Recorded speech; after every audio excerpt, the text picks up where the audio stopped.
E eu vou mostrar mais agora que isso não é uma doutrina, que é o uso e costume que o ancião abandonou dentro da congregação, na sua abertura.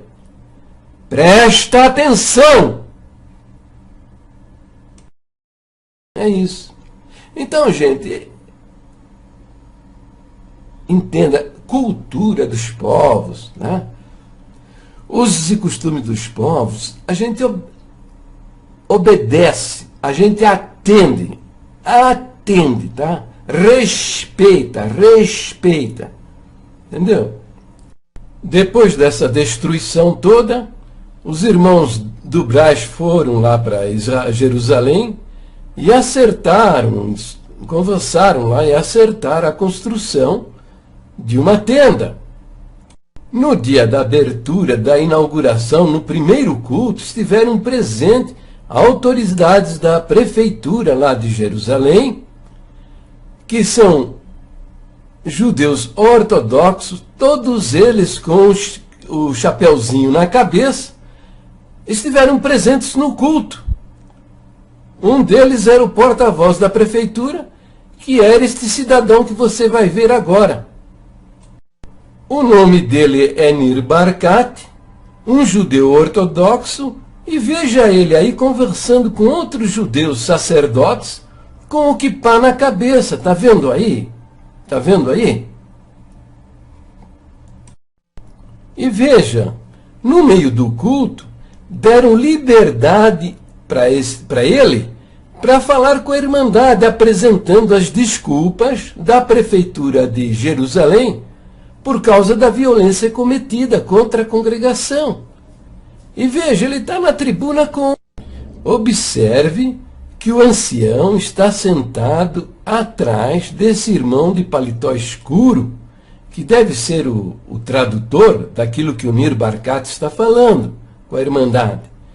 Veja, o ancião está quietinho, ouvindo que o Nir Barkat está pregando no meio do culto com a cabeça coberta.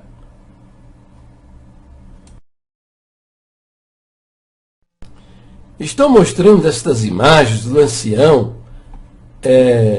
sentado, quietinho, ouvindo o Nir Barkat. Não é para humilhar esse irmão, não. Tá?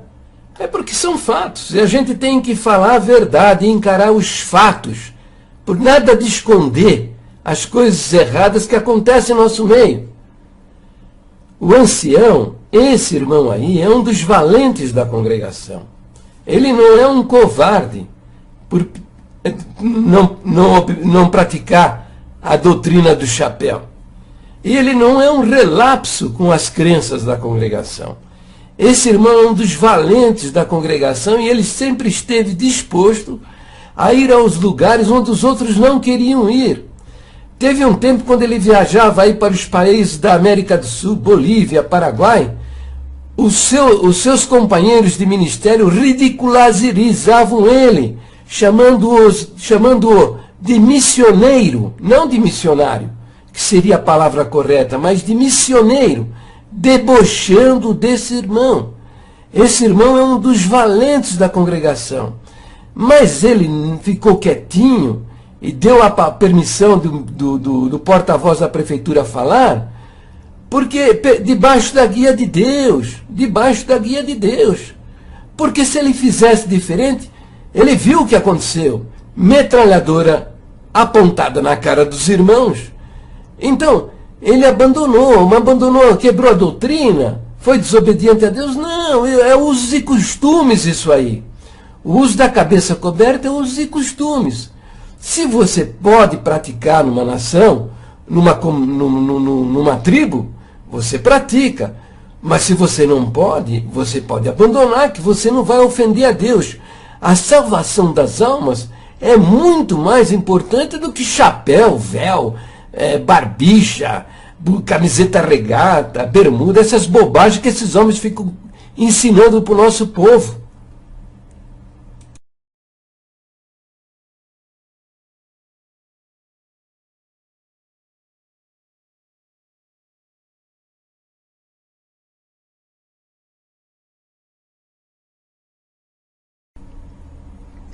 Agora, é isso aí, eu já falei lá dos barburdão lá na Turquia, né? Chamaram lá, estavam se reunindo lá, o irmãozinho foi para lá, abriu sua casa para fazer reuniões, tal, culto, chamou seus familiares, estes vieram, gostaram desta reunião e trouxeram os parentes por afinidade, e estes parentes por afinidade trouxeram seus amigos e parentes também, e formou-se uma grande comunidade, estavam fazendo cultos semanais, coisas lindo, maravilhoso, com muita manifestação do Espírito Santo de Deus. Aí chamaram um ancião da congregação, o camarada foi lá e abriu a boca. Não pode ter barba grande, porque a nossa doutrina não permite. Só que nesse país, o homem ter barba grande é homossexual. E não deu outra. Não deu outra. O ancião saiu corrido de lá. O final dessa história eu não sei. Não tenho ainda informação. Mas provavelmente, pelo menos isso eu sei, que não deu certo. Não deu certo. Entendeu? Porque essas coisas não são doutrinas, né? São usos e costumes. E tem que ser entendida como usos e costumes. Ora, se não dá para você praticar os seus usos e costumes, abandona, não tem problema, mas nada de fazer disso doutrina. Eu falei no vídeo anterior a respeito de se Deus enviar você para uma nação indígena, onde estão todos nus. Pois é, nós temos também a doutrina do casamento monogâmico, quer dizer, o homem só pode ter, uma mulher. Aqui você vai ouvir algumas coisas, você vai torcer o nariz, você vai ficar escandalizado, tá? Mas é por falta de conhecimento do que a Bíblia diz, é falta do conhecimento do que é o Evangelho, tá? Que é transcultural. O que eu quero dizer com isso? Transcultural, que é para todas as culturas. Estamos mandados falar para as criaturas, para as nações, o amor de Deus revelado na cruz do Calvário, onde Ele mesmo se fez homem, foi lá, morreu na cruz do Calvário, foi sacrificado para pagar os nossos pecados e para nos dar o direito de entrar na glória dEle. Agora, não fomos mandados para destruir, desagregar as famílias, porque no mundo as nações indígenas principalmente praticam o casamento múltiplo. Quer dizer, um homem pode ser casado com várias mulheres. Então veja agora isso aí. Essa doutrina do casamento monogâmico. Quer dizer, o homem só pode ser casado com uma mulher só. Agora, não esqueça, isso é bom para nós aqui, cidadãos brasileiros, né? Nossa cultura ocidental, entendeu? Para os nossos, lá para a Europa, né? Estados Unidos, para as Américas e tal. Mas tem lugares que isso você não pode pregar contra isso. Ei, entenda! Mas uma das maiores façanhas do cacique é administrar um longo casamento em dose tripla. Este é um retrato de família para poucos. Entre os Camaiorás, só o cacique Cotoque tem tantas esposas. E se para alguns homens ter 3 mulheres parece um sonho, na vida real, isso exige muito jogo de cintura. 3 mulheres e 25 filhos. E mais 32 netos que eu tenho, né? E agora eu quero ter mais filhos ainda, para poder chegar até 30. E vai ter mais mulheres ou não? Não, eu acho que por enquanto, para as 3, já tá bom demais para mim. Então, como você já deve até ter percebido por eu apresentar também a cultura dessa tribo em vídeos anteriores, né? E você viu que eles estão aculturados, né? Mas eu estou mostrando, tá? A prática do casamento múltiplo, né? A prática da poligamia, entendeu? Mas observe uma coisa, tá? é proibido pelo FUNAI, pela FUNAI, né, que é o órgão do governo que cuida das nações indígenas no nosso país, né, é proibido pela FUNAI você ir lá e mexer nos usos e costumes dessa nação. Isso é proibido por lei. Tá? Se você fizer isso, você vai ser expulso de lá pelo exército. Tá? Isso é proibido. E a congregação já aprendeu isso, que aqueles que visitam as aldeias indígenas não devem meter o seu narigão, tá? O seu nariz, na cultura deles. Tá? A cultura deles tem que ser respeitada. Então, o casamento monogâmico é da nossa cultura, inclusive é bíblico, a palavra de Deus ensina isso. Tá? O Novo Testamento ensina isso, que cada homem tem a sua mulher e cada mulher tem o seu próprio marido. Tá?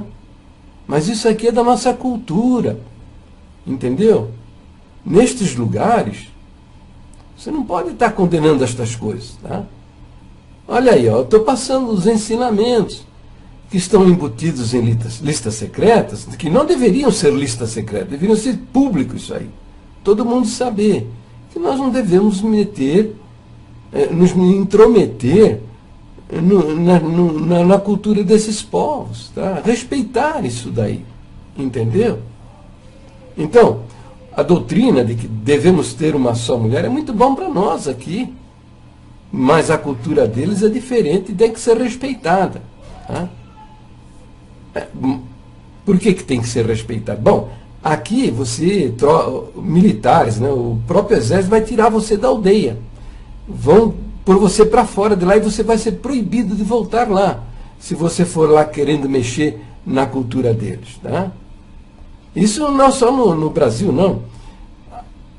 A maioria das nações tem legislação específica sobre os índios que estão em contato com o homem branco. A legislação a respeito.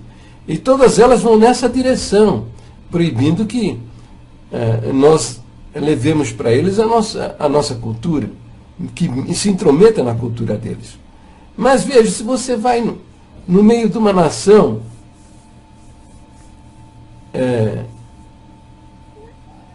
que já conhece o cristianismo, por exemplo, ó, veja este vídeo, onde a coisa é lá em Moçambique. Tá? Veja o que esse ancião está pregando para esses índios aqui, lá na África, em Moçambique. Bom, essa história começou assim, tá? Normalmente começa assim. Alguém sai aqui do Brasil, conheceu o Evangelho, conheceu a pregação aqui da congregação, né? E foi lá para Moçambique, ok? E lá começou a falar das nossas crenças, tal, e juntou lá um grupo de índios africanos. Tá?